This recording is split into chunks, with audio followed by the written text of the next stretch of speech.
Hello, my name is David, but you can call me Skiff, and welcome back to another episode of Notflix, the show about other shows. Today we are discussing Netflix's original series, Insatiable, Season 1, Episode 7, Miss Magic Jesus. If you haven't watched the episode yet, I'm warning you now, there will be spoilers, so go ahead and go do that first.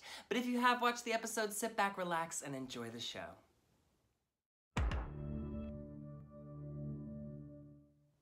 So the last time we saw Patti, she had just recently broke up with Brick and was in the playground, I guess we decided it was, getting serviced by Christian, and we saw that someone was filming it.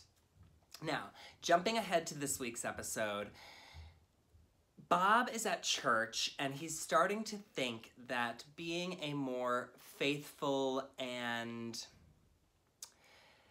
God-fearing person, I guess if you want to put it, is starting to work in his favor, for lack of a better phrase, because Coralie, Alyssa Milano, I actually figured out her name finally. 7 episodes in, I finally realized that Alyssa Milano's character's name is Coralie. Hey, sometimes you get there, sometimes you don't. It's totally fine. So Alyssa Milano wants to talk to Bob. She sends him a text and she's like, let's talk today. How about after lunch? And he's like, great, I'm excited. This is exactly what I've been waiting for, and this is exactly what he's been needing. And Bob, Christopher Gorham, so other Bob, also texts him and says that we need to talk in 10 minutes or otherwise I'm going to blow up your life. So Bob goes to Christopher Gorham, and Christopher Gorham tells Bob, or shows Bob, that he has acquired the video of Patti and Christian. And he says to him, look, either you tell Patti that she has to drop out of the pageant, or I'm showing this video to the pastor and she's gonna get kicked out of the pageant anyway. So why not save her reputation and bow out gracefully? Because he wants a win for his daughter. Now, we then quickly find out that Dixie was the one who, well, I guess we didn't actually find out that Dixie filmed it. I thought that we figured out that Dixie was the one who filmed it, but I guess she was the one who came up with the idea to blackmail Bob with the video to begin with. But Bob, being the smart man that he is, he tells Patti about the video, and he says, look, this is what we're gonna do. We're gonna go to the pastor, we're gonna tell him about the video. You didn't actually have sex with this person, which he realizes is Christian. And we're going to confess this, and we're going to hope that he takes pity on you. And in fact, what the pastor says is, I'm happy you told me, and any premarital sex is a sin, which, you know, I have my own feelings about that. But that is religion, and we'll put that to the side, and that is actually accurate of what a pastor would say to somebody confessing that they had premarital sex, regardless of whether it be fellatio or actual intercourse. That is what would be said. But he's happy that she's confessed it, and he says that, you know, I guess since you've been baptized, it's actually making a positive effect on your life. So I'm happy that you confessed this, and I'm not disqualifying you from the pageant. And you can go on your merry way, basically. I mean, he doesn't really say anything else to her. He does eventually go to Patti's mom and tells her that he's concerned. He tells her about the video, and he's like, look, there's a reason why Patti's acting out, and I think it's because she has a lack of a male father figure in her life.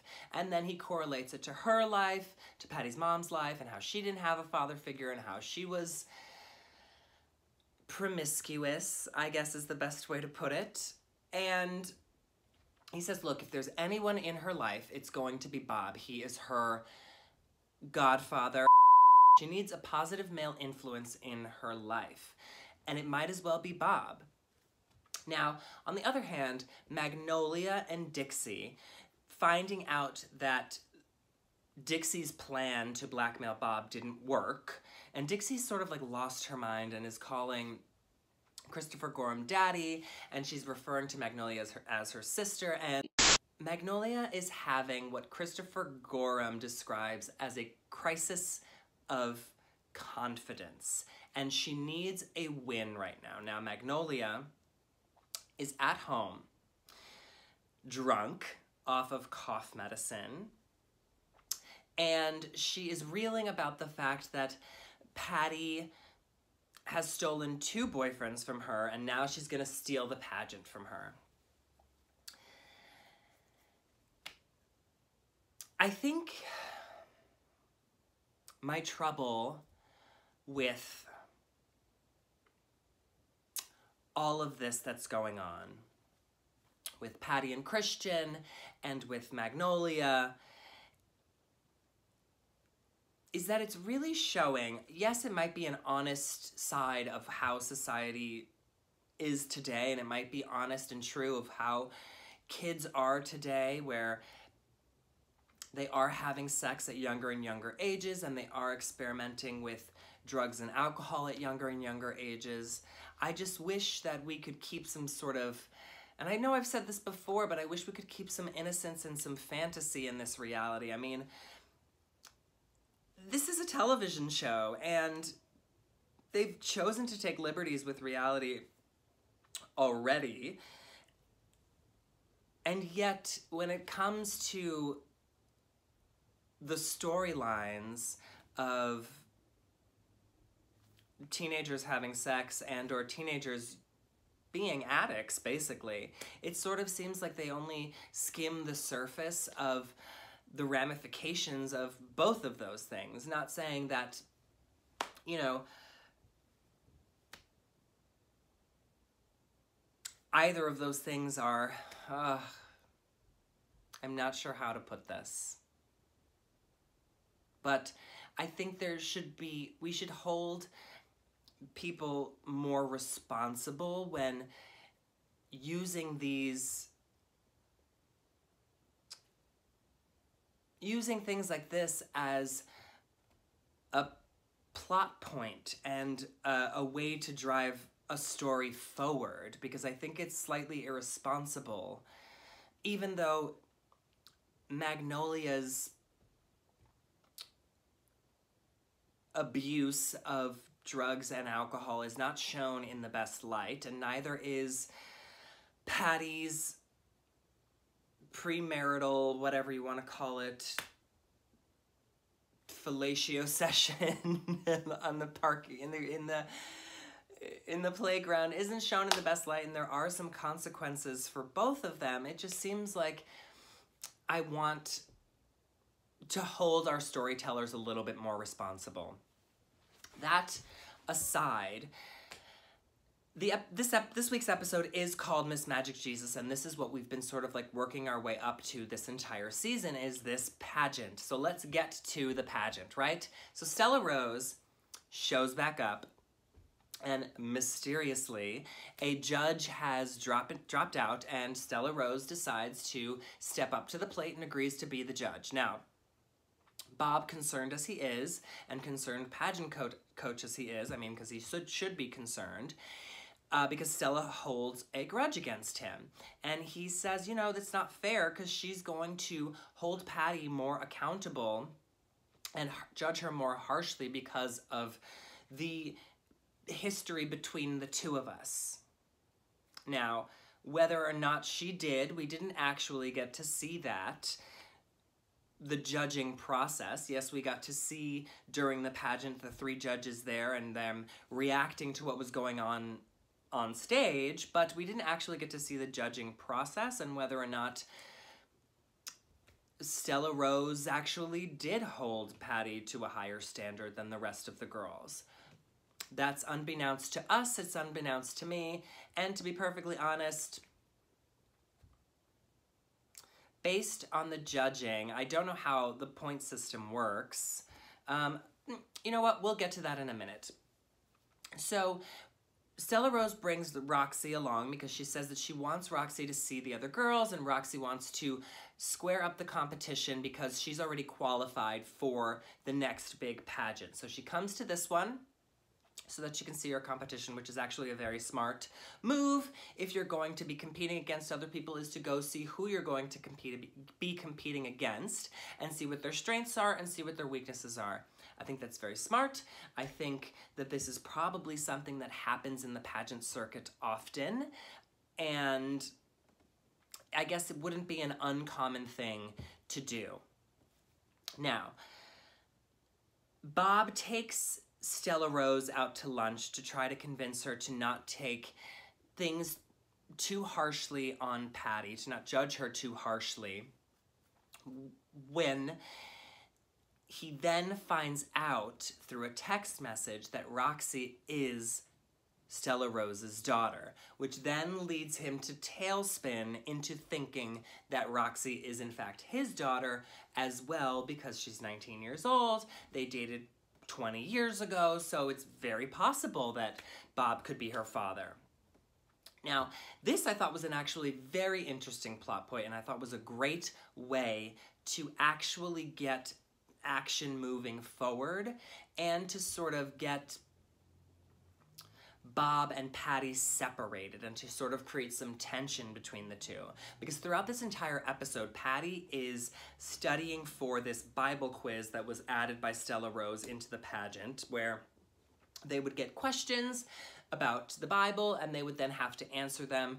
And it was shown sort of like in a game style way, which I thought was game show style, which I thought was bizarre, to say the least.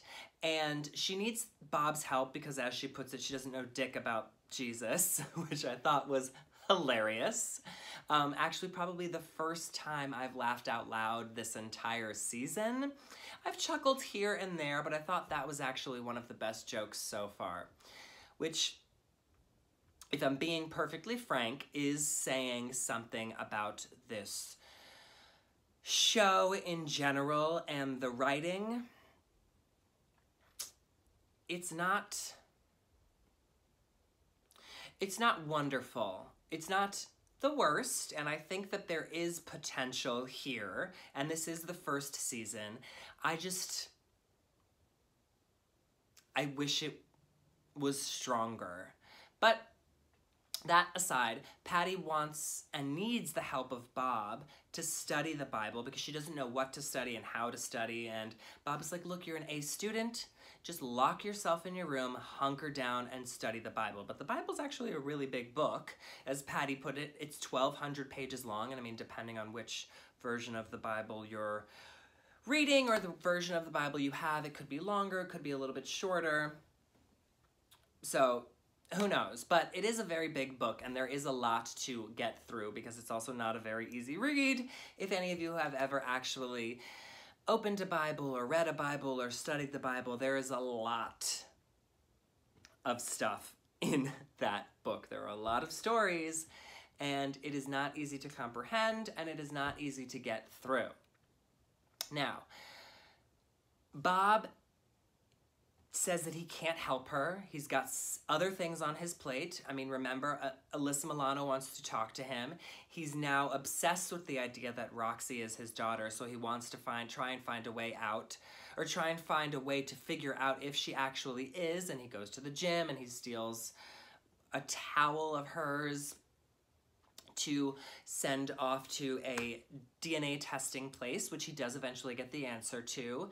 And Patti is getting help from Christian, and, you know, it's all sort of like, there's a lot happening, and we've been wanting to get to the pageant this entire time, and we've been wanting, at least I've been wanting, to get to actually see a full pageant on this show, and it just seems like we're never actually going to get that. Now, Patti's mom gives her some great advice. I mean, because Patti considers cheating because Christian obviously has access to the questions. And Patti's mom tells her, you know, you shouldn't cheat. You should just be the strong woman that I know you are, because if you cheat and you win, you're never gonna know if you could have won without cheating.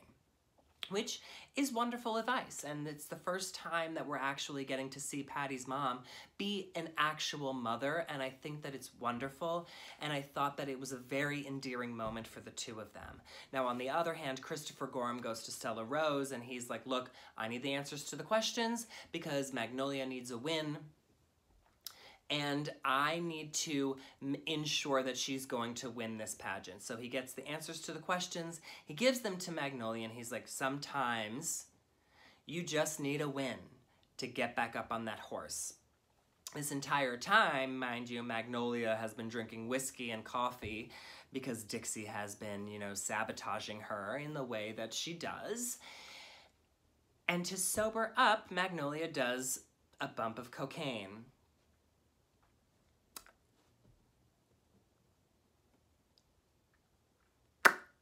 I'm just speechless. I don't know what to say about that, but you know, it does get Magnolia to the pageant. It does sober her up, if that's what you want to, if that's the way you want to put it. And we finally get to the pageant. Now, Bob is late because he has been dropping off the specimen to the DNA testing place, and you know, Patti is a little shaken at the idea that she might have to continue on without Bob. And she's not, Bob does eventually show up, but when he does show up, she is not certain whether or not, if Roxy does end up being his daughter, and Patti does win Miss Magic Jesus, if whether or not when they go to regionals, he's going to be able to coach her and help her win the pageant and put his feelings aside for Roxy, which he assures her that he is able to do, and she's like, I'm not certain that you are. Now, we finally get to the pageant. The pageant is very brief. There's an opening number, which is, again, full of sexual innuendos, which, again, I think is just a cheap joke. But I have to remember the audience that they're appealing to. But I feel like this is a more mature show than they're letting on, and they are dealing with a lot more mature subjects than they're letting on. And that's why I don't understand the cheap sex jokes, but whatever. They go through the opening number. I guess, you know, we don't get to see any initial judging. I mean, the 5 girls are chosen, which are Dixie, D, which on a sort of like C storyline, Nani is dating this girl D. It's the girl that we saw from the bathroom. She finally decides that she's a lesbian, or is at least willing to date women and is open about dating women, and she comes out to her father by saying that D is her girlfriend. Whatever. That wasn't really a major plot point. It could have actually been a bigger plot point, but not important at this stage in the game. So we have Magnolia, Dixie, D, Patti, and then some other chick, which we never find out who she is, and we never really find anything out about her. So these girls are the top 5, and they do the Bible quiz, and shocker, Magnolia knows all the answers because she already had the answers. And then it goes to, again, I guess the top 5 answer the question, what or how is Jesus in you? I don't know. It was another sexual innuendo. It was one of the lines from the song from the opening number. Every single girl, I think, has an insane answer. And Patti is actually gives a very grounded, real answer about not having a father figure and thinking that she had seen somebody or found somebody that would be a good father figure for her. And if Jesus was going to be able to be that for her, or God was going to be able to be that for her, that she was fully in, which I thought was a very beautiful, grounded answer to the question that she was given. Now, Patti doesn't win the pageant, Magnolia does. But when Bob finds out who Roxy's father is, he goes to that person, and that person happens to be Christopher Gorham. And Christopher Gorham wants to buy Bob's silence. And by doing this, by buying Bob's silence with the knowledge that his daughter has just cheated in the pageant by having the answers, that Bob will remain quiet about the fact that Roxy is his daughter, and his Magnolia is already going through a lot and she's struggling at the moment, and he thinks this is going to break her. So he gives that gift to Bob, which Bob then takes to the judges. Magnolia gets disqualified and Patti gets to win. Now, when he brings the news to Patti that she has officially won the pageant, Patti is gone. She's run away with Christian. Christian's father and mother are done with him. They're sending him away to military school. And he goes to Patti and he's like, come with me. I'm leaving town. I'm going to LA and I want you to come with me. So Patti's like, great, let's do this. I've got nothing to lose. There's nothing here for me anymore. I'm on board. Now, where that leaves us, I guess, is yet to be known. We'll have to wait and see. Thank you so much for tuning in to another episode of Notflix. If you enjoyed yourself, make sure to subscribe and hit that bell notification so you can get notified every single time I upload a new video. If you want to keep up with me on a more regular basis, you can follow me across all social media platforms that you can call me Skiff. And if you want to be a friend, tell a friend. We'll see you on the next one. Bye-bye.